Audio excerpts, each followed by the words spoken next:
ಲೋಕೇಶ್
ಕೈ ತೆಗಿ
ಸರ್, ಇವತ್ತು ಡಿ ಕೆ ಸಾಹೇಬ್ರದ್ದು 64ನೇ ವರ್ಷದ ಬರ್ತಡೇ.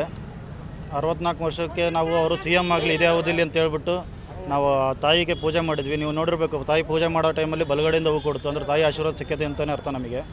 ಆಮೇಲೆ ಇದಾದಮೇಲೆ ಸಿ ಎಮ್ ಆದರೂ ಅಂದರೆ ಇದೇ ಅವಧಿಯಲ್ಲಿ ನಾವು 10,000 ಜನಕ್ಕೆ ಇಲ್ಲಿ ಅನ್ನ ಸಂತರ್ಪಣೆ ಮಾಡ್ತೀವಿ ಅಂತ ಹೇಳ್ಬಿಟ್ಟು ಅರ್ಕೆನೂ ಹೊತ್ಕೊಂಡಿದ್ದೀವಿ. ಆ ತಾಯಿಗೆ ಅದನ್ನು ಅರ್ಕೆನೂ ನಾವು ತೀರಿಸ್ತೀವಿ, ಅದು ತೀರಿಸೋಂಥ ಆಶೀರ್ವಾದ ಮಾಡಿರ್ತಾರೆ ತಾಯಿ. ಆಮೇಲೆ ಇವಾಗ ಮುಂಚೆ ನೋಡಿರ್ಬೋದು, ಪ್ರಜಾಧ್ವನಿ ಕಾರ್ಯಕ್ರಮದಿಂದ ಎಳೆದು ಪ್ರತಿಯೊಂದು ನಿದ್ದೆ ಮಾಡಲಿಲ್ಲ ದಿನಗಳಿಲ್ಲ. ಪಕ್ಷಕ್ಕೋಸ್ಕರ ಆತ ಚರ್ಮವನ್ನು ಸುಲಿಸೋದೊಂದು ಬಾಕಿ ಇತ್ತು, ಬಿಟ್ಟರೆ ಇನ್ನೇನು ಅವಶ್ಯಕತೆ ಇಲ್ಲ, ಎಲ್ಲದೂ ಮಾಡಿಬಿಟ್ಟಿದ್ದಾರೆ. ಅದು ಒಂದು ಸ್ಥಾನ, ಸಿ ಎಮ್ ಸ್ಥಾನ ಒಂದು ಕೊಟ್ಟರು ಅಂದರೆ ಅಷ್ಟು ಕಾರ್ಯಕರ್ತರಿಗೆ ಕೊಟ್ಟಂಥ ನಿಜವಾದ ಬೆಲೆ ಪಕ್ಷ. ಇವತ್ತು 101 ತೆಂಗಿನಕಾಯಿ ಹೊಡೆದ್ಬಿಟ್ಟು ಸರ್ ತಾಯಿಗೆ ವಿಶೇಷವಾಗಿ ಒಂದು ಪೂಜೆ ಮಾಡಿಸಿದ್ವಿ ಸಾಹೇಬ್ರ ಹೆಸರಲ್ಲಿ. ಆ ಸಾಹೇಬ್ರು ಫೋಟೋ ಇಟ್ಬಿಟ್ಟು ಪೂಜೆ ಮಾಡಿಸೋ ಟೈಮಲ್ಲಿ ಆ ಸಾಹೇಬ್ರು ಬಲಗಡೆಗೆ ಹೋಗಿತ್ತದು ತಾಯಿ ಆಶೀರ್ವಾದ. 100% ಹಾಗೆ ಆಗ್ತಾರಲ್ಲ ಸರ್, ಆಗಲೇಬೇಕು. ಈ ಅವಧಿಲ್ಲ ಆಗಿದ್ರೆ ಇನ್ಯಾವ ಅವಧಿಲ್ಲ ಕೊಡ್ತೀರಾ? ಈ ಅವಧಿಲ್ಲ ಕೊಡಲಿಲ್ಲ ಅಂದರೆ ಮುಂದಿನ ದಿವಸ ಪಕ್ಷಗಳಿಗೆ ಕಷ್ಟ ಬಂದ್ಬಿಡುತ್ತೆ. ನಮ್ಮ ಕಾಂಗ್ರೆಸ್ ಪಕ್ಷಕ್ಕೆ ಕೊಡದೇ ಇದ್ರೆ ಸರ್, ಇಲ್ಲ ಕೊಡದೇ ಇದ್ರೆ ನಮ್ಮ ಪಕ್ಷಕ್ಕೆ ನೆಕ್ಸ್ಟ್ ಗೌರ್ಮೆಂಟ್ ಬರೋದೇ ಕಷ್ಟ ಆಗ್ಬಿಡುತ್ತೆ. ಯಾಕಂದ್ರೆ ಕಾರ್ಯಕರ್ತರೆಲ್ಲ ನಿರಾಸೆಗೊಂಡ್ಬಿಡ್ತಾರೆ, ಯಾರು ಮುಂದೆ ಬಂದು ಕೆಲಸ ಮಾಡೋಕ್ಕಾಗಲ್ಲ. ಯಾಕಂದರೆ ಕೆಲಸ ಮಾಡಿದ್ರೆ ನಮ್ಗೆ ಇಷ್ಟೇ ಬೆಲೆ ಅಂತ ಲೆಕ್ಕಾಚಾರಕ್ಕೆ ಬರ್ತದೆ.